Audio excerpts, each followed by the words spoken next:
Gun control. What do we do? What I would do is I would develop a licensing system.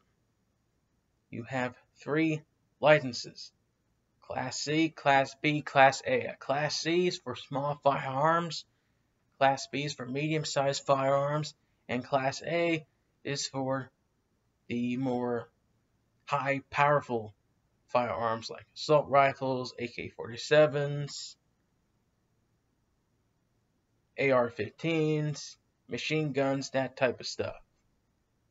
And if you want to buy a firearm in the future, you have to take a test. It's like a driver's test. Driving, they say it's a privilege, not a right. Actually, it kind of is a right. The Fourth Amendment, it does protect your automobiles to some circumstances, but there are exceptions. But it's an earned right. Same thing with firearm. You should have the right to buy a firearm, but it needs to be an earned right. Before you get a firearm, you need an application.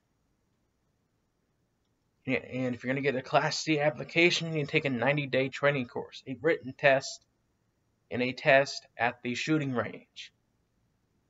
If you want a Class B, that should be a 120-day training course.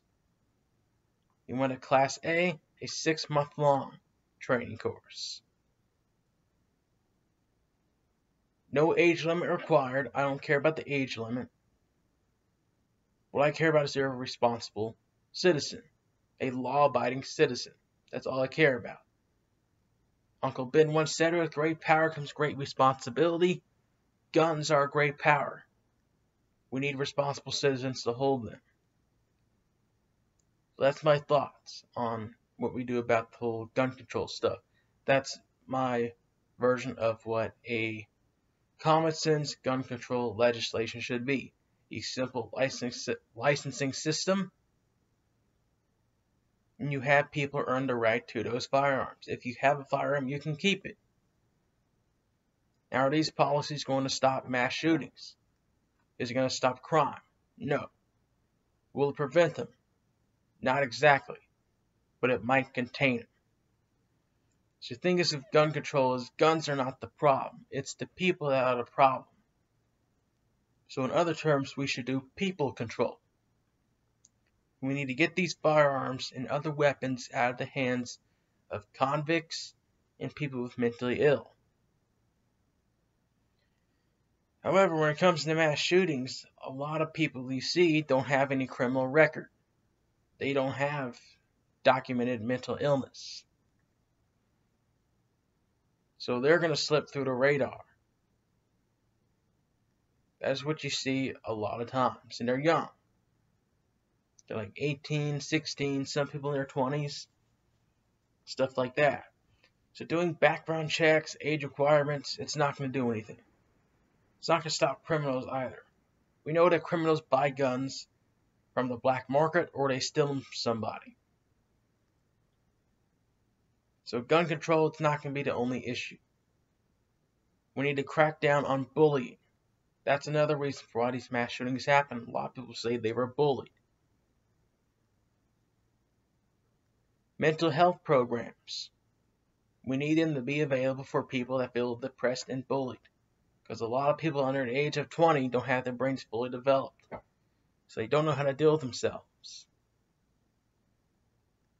Drugs, gangs, another issue. Especially downtown in Louisville. It's all gangs. Bad parenting. That's one thing we need to crack down on. Now, being a parent, it's not an easy job. No parent is perfect.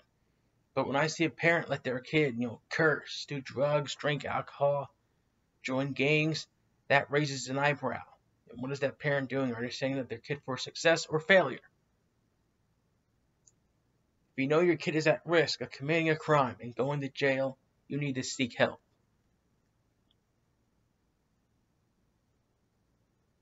So that's one thing to stop these mass shootings. It's targeting the youth, putting them on the right path.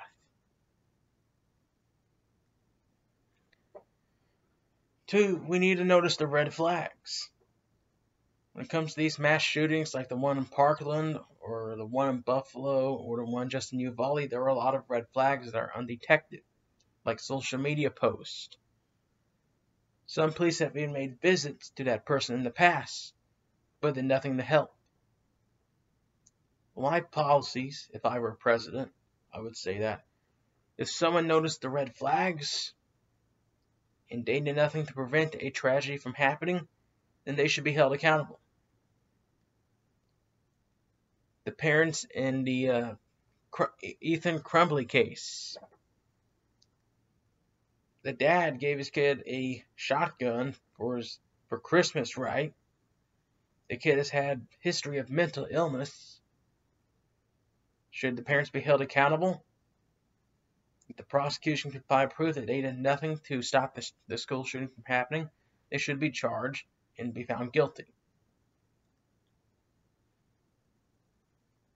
So as I said earlier, gun control is not the issue. Guns aren't the issue. It's the people that are the issue. Gun control is not going to be the only solution. We need to crack down more on community activism. So that's my thoughts on this whole gun control stuff.